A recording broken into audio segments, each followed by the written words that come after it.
말라기 선지자를 끝으로 표적과 선지자가 감추어진 지 언 400년이 지났습니다.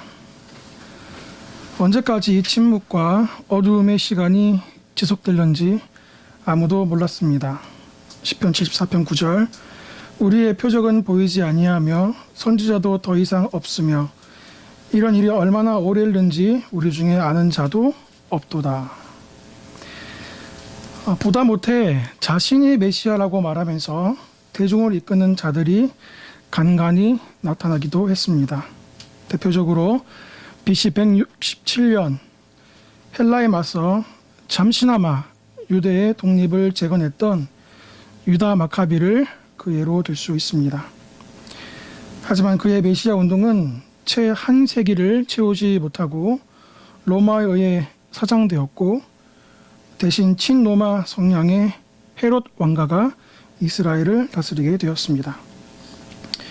비록 마카비의 메시아 운동은 그야말로 운동으로 전결되었지만 이스라엘 전역에 메시아를 대망하는 염원을 다시 한번 깊이 심기어 주었습니다. 마카비 사건 이후 이스라엘은 1500년 전 모세가 언급한 그 선지자를 다시 기다리게 되었습니다. 신명기 18장 15절 네 하나님 여호와께서 너희 가운데 내 형제 중에서 너를 위하여 나와 같은 선지자 하나를 일으키시리니 너희는 그의 말을 들을지니라.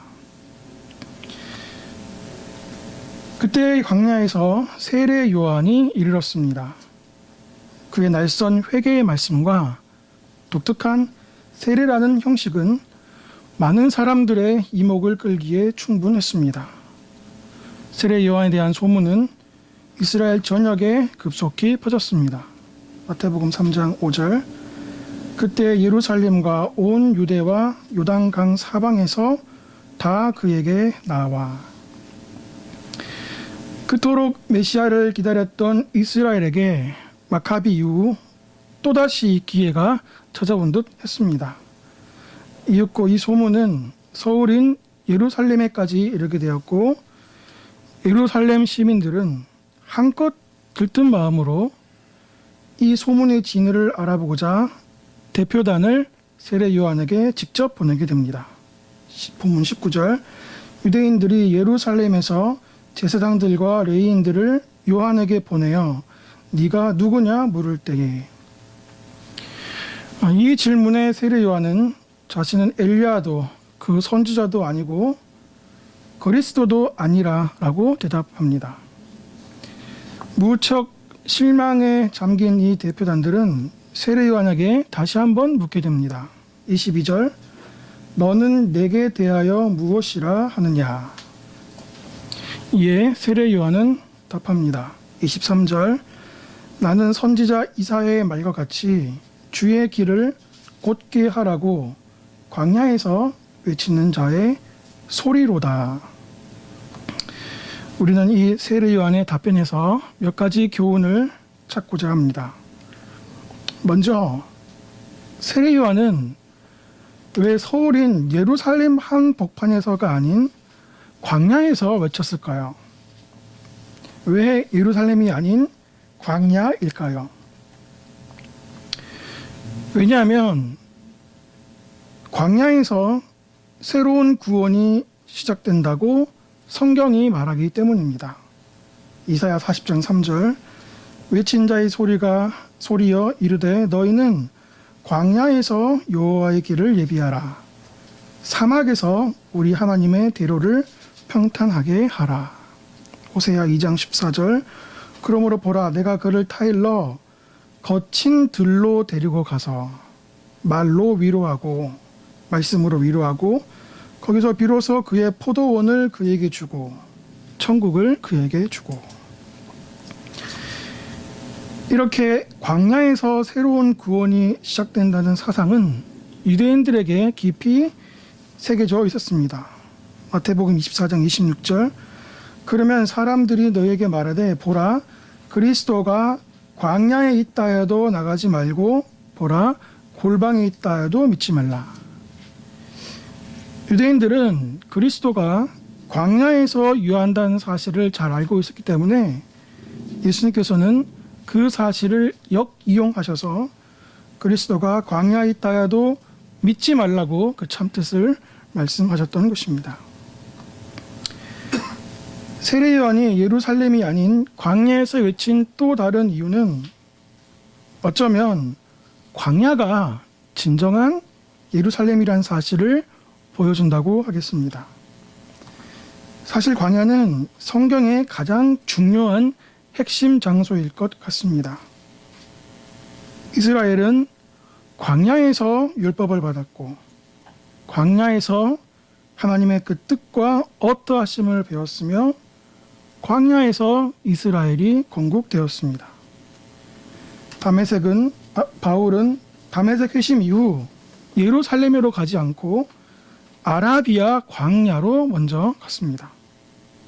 바울은 그 광야에서 주님을 깊이 만났을 것이고 이후 모든 사역의 청사진을 그렸을 것입니다. 동일하게 예수님의 오심에 대한 예비적 선포가 세례 요한에 의해 진정한 이스라엘 예루살렘인 광야에서 지금 외쳐지고 있는 것입니다. 중요한 일은 베델과 실로, 헤브론과 예루살렘에서 외쳐졌지만 가장 중요한 일은 광야에서 일어났음을 성경 전체에서 반추할 수 있습니다. 이렇게 광야는 신자에게 있어서 아주 중요한 장소인 것 같습니다. 광야야말로 우리 그리스도인의 고향이요 요람이며 학교이자 우리를 친히 입히시고 먹이신다는 사실을 확인할 수 있는 거칠어졌지만 언제나 따뜻한 아버지의 큰 품과도 같다 하겠습니다.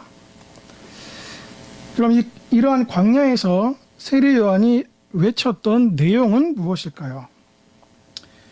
요한복음 1장 23절 이르되 나는 선지자 이사야 말과 같이 주의 길을 곧게 하라고 광야에서 외치는 자의 소리로다 하니라. 요한은 주의 길을 곧게 하라고 말합니다. 여기서 길은 히랍어로 호도스라는 단어입니다. 이 호도스의 중요한 뜻 한 가지가 있는데 그것은 바로 알레세이아, 즉 진리입니다. 특히 누가는 이 길이라는 단어를 진리라는 뜻의 도라는 표현으로 자신의 사도행전에 많이 기록하고 있습니다. 대표적으로 사도행전 24장 14절 그러나 이것을 당신께 고하리이다. 나는 그들이 이단이라 하는 도를 따라 조상이 하나님을 섬기고 율법과 선지자들의 글을 기록된 것을 다 믿으며 도를 따라 호도스를 따라 길을 따라 우연의 일치인지 모르겠지만 한문에서 길 도자는 뜻 도자도 되어서 히라버의 호도스와 동일한 용례를 보여주고 있습니다. 내가 곧 길이요 진리요 생명이니 여기에 길도 동일하게 호도스입니다. 그리고 생명은 언제나 진리와 교호적으로 쓸 수 있는 단어입니다.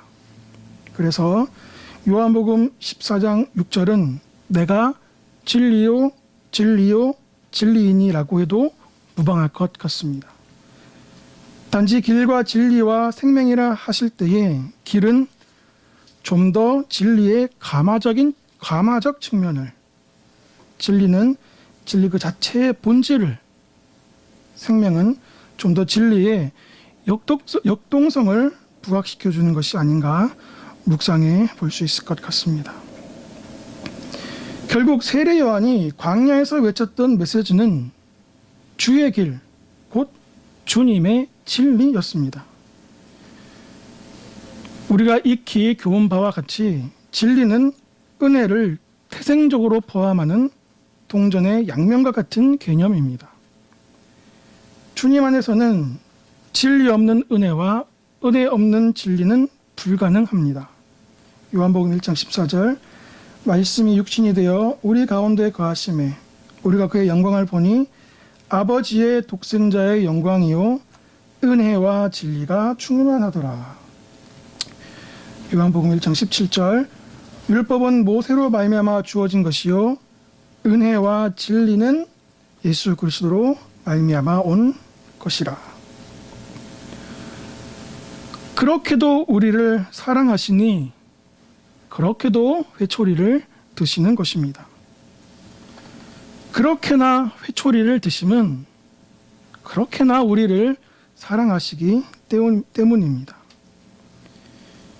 미운 자식은 떡 하나 더 준다고 했습니까?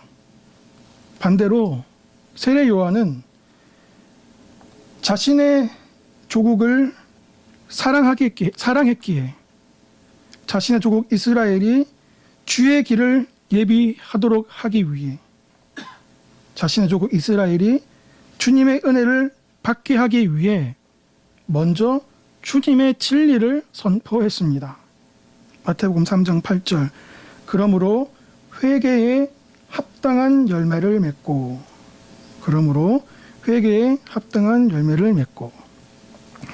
여기 그러므로 앞에 우리가 어떤 말을 첨언해 볼 수 있겠습니까?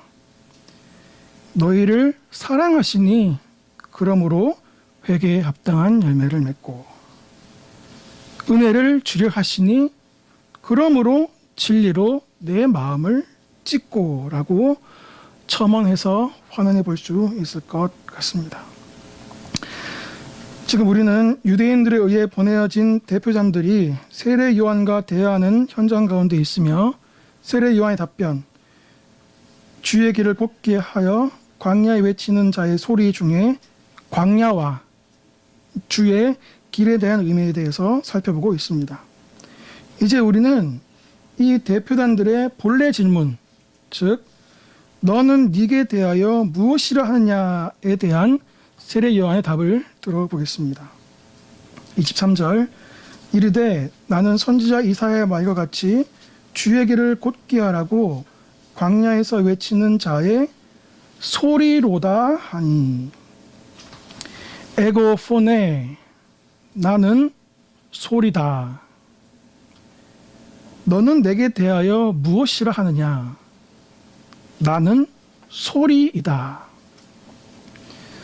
생각해 볼수록 이 단어보다 세례 요한을 또한 우리 자신을 올바로 규정하는 단어는 없는 것 같습니다.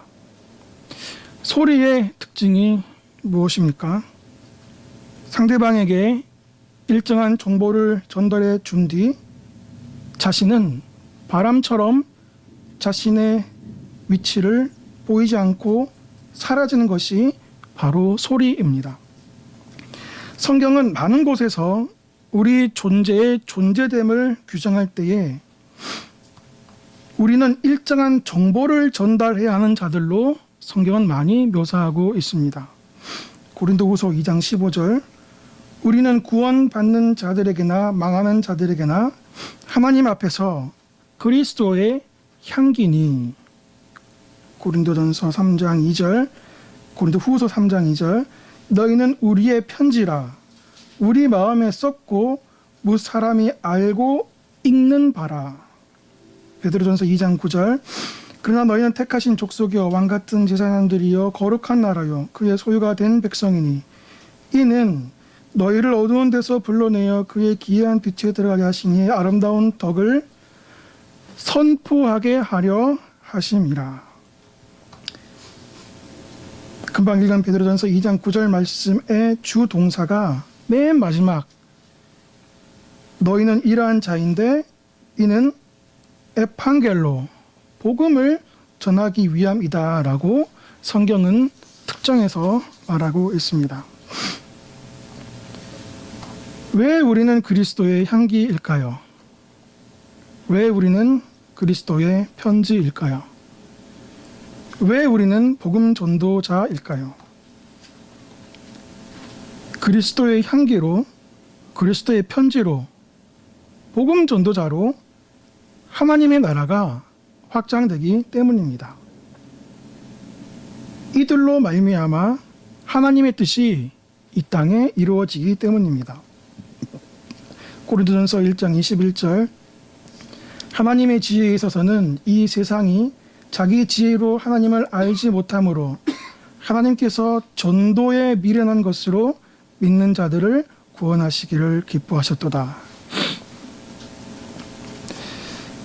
이렇게 반문해 볼 수도 있겠습니다. 꼭 전도만이 하나님 나라의 확장이냐?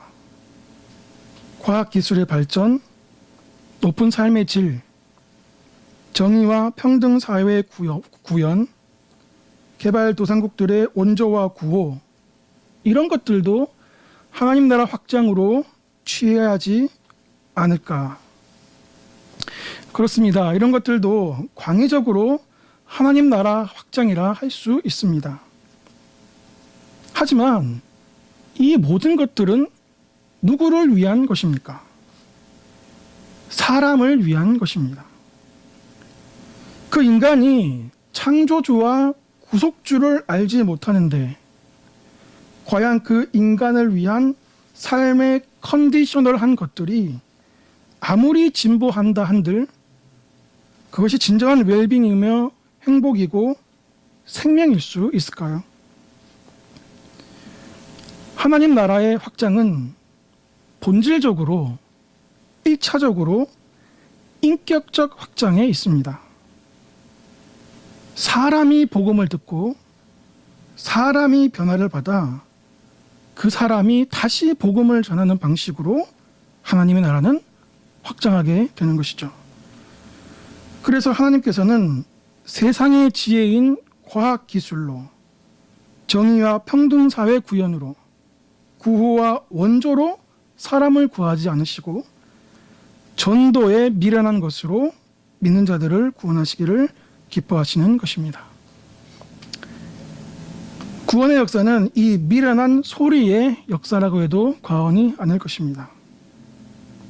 세례 요한이 예수님의 오심을 예비한 후 예수님께서는 공생애 동안 머리에 둘 곳조차 없으실 만큼 바삐 이 소리를 전하셨습니다. 이 소리는 12제자 70문도 120명 3,000명 그리고 흩어진 자들을 통해 주중에 저녁에 교회를 세우게 됩니다. 특히 바울이 외친 소리는 소아시아를 바탕으로 유럽의 문턱까지 이르게 됩니다. 이 소리는 로마라는 복병을 만나게 되지만 보이지 않는 손에 이끌려 이 초롱성마저 넘고 오히려 로마라는 전차를 타고 구라파 전 지역과 저 멀리 섬나라 영국에까지 당도하게 이르렀습니다. 종교 일치 제도와 얽히고 설킨 유럽의 가문들을 통해 이 소리는 급속도로 퍼져갔습니다.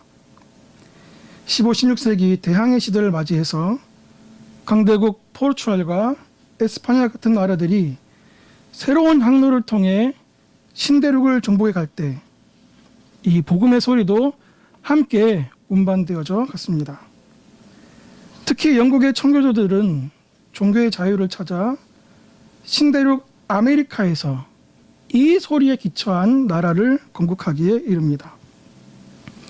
이 복음의 소리는 다시 미국을 떠나 1866년 공인된 최초의 선교사 저메인 토마스의 피비리 나는 순교와 함께 동방의 작은 나라 조선에 발을 내디게 됩니다. 이 소리는 1882년 최초의 조선인 세례자를 낳았고 드디어 1883년 황해도 장영군 대구면 솔레리에 한국 최초의 교회 솔레교회라고 불리었던 소래교회를 세우게 됩니다. 이후 세문행교회와 정동교회를 시작으로 이 소리는 조선 팔도 전역에 교회를 세우게 했고 1907년 평양대붕운동과 이후 백만구령운동을 통해 여러분의 고향의 언저리까지 이르게 되었습니다. 마침내 그 소리는 선교사들과 그 선교사들에 의해 믿게 된 동네 이웃을 통해 우리 할아버지에게, 할아버지는 우리 아버지에게, 아버지는 결국 나에게 흘렀고 혹은 그 이씨 직접 나에게 들려주었습니다. 사랑하는 성도 여러분, 광야에서 세례 요한에 의해 외쳐졌던 그 소리가 2000년이라는 시간과 공간의 간격을 극복하고 사람과 사람으로 입에서 입으로 전해져 지금 여기에 있는 나에게 이르기까지 수많은 이들의 피 흘림과 헌신, 희생과 수고, 기도와 몸부림이 있었습니다. 그리고 우리는 그 기도에, 그 복음의 그 소리에 수혜자가 되었습니다. 문제는 만약 나에게서부터 이 소리의 고리가 끊어진다면, 만약 내가 이 복음의 마지막 수혜자가 된다면 우리는 얼마나 파렴치하고 부끄러운 사람들이 되겠습니까? 이 소리가 나에게서 그쳐져서는 결코 아니 되겠습니다. 누가 대신 해줄 수 없습니다. 내가 받은 소리는 내가 전해야 할 것입니다. 우리가 주님 배울 때 주님 분명히 물으실 것입니다. 네가 받은 소리 너는 누구에게 전했느냐? 내가 네게 잠시 맡겨둔 소리 다른 사람에게 잘 넘겨주고 왔느냐? 학부 때 노 교수님께서 하신 말씀이 기억납니다. 하나님을 아는 지식은 기도로 시작해 전도로 검증되어야 한다.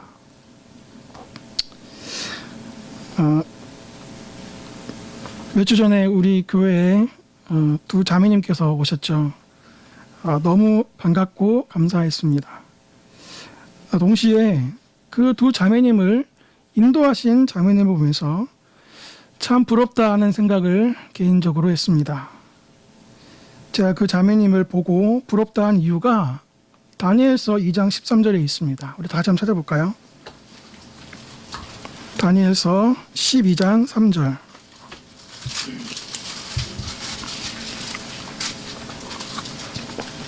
다니엘서 12장 3절. 우리 다 같이 읽어보겠습니다. 시작. 지혜 있는 자는 궁창의 빛과 같이 빛날 것이요 많은 사람을 옳은 대로 돌아오게 한 자는 별과 같이 영원토록 빛나리라. 아멘. 우리 모두도 이 별과 같이 영원토록 빛났으면 좋겠습니다. 많은 사람들을 옳은 대로 돌아오게 해서 별과 같이 빛났으면 좋겠습니다. 그럼 구체적으로 어떻게 하면 이렇게 될까요? 가장 효과적인 방법을 말씀드리겠습니다. 그것은 바로 이 소리의 셈인, 이 소리의 젖줄인 우리 십자가 지기 교회를 위해 우리가 좀 더 기도하고 좀 더 사랑하고 좀 더 위하여 헌신하는 일입니다. 교회를 향한 우리의 섬김과 헌신이 우리 교회 홈페이지와 또 여러 저작들과 책들, 또 곧 있을 성경구리 정예 아카데미를 통해서 도시와 조국의 곳곳에 올라가서 예비된 사람들이 주님께로 돌아오게 하는 역사가 많았으면 좋겠습니다. 특히 7월 5일, 12일, 19일 있을 성경구리 정예 아카데미, 하나님 나라 진리잔치, 소리잔치에 많이 참석하셔서 복된 유익을 누렸으면 좋겠습니다.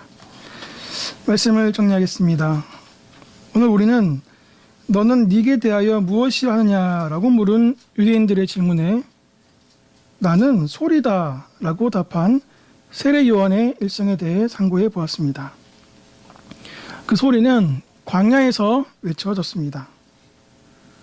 광야는 부정적 사랑의 요람이요 우리의 진정한 고향이자 목적지일 것입니다. 그 광야에서 외쳐진 소리는 주님의 길, 주님의 진리와 주님의 은혜를 전하는 소리였습니다. 그 진리의 소리, 은혜의 소리는 광야를 출발해 시 공간을 넘어 우리에게까지 전했습니다. 이제 우리의 차례입니다. 우리가 이 소리의 마지막 수혜자가 되어서는 아니 되겠습니다.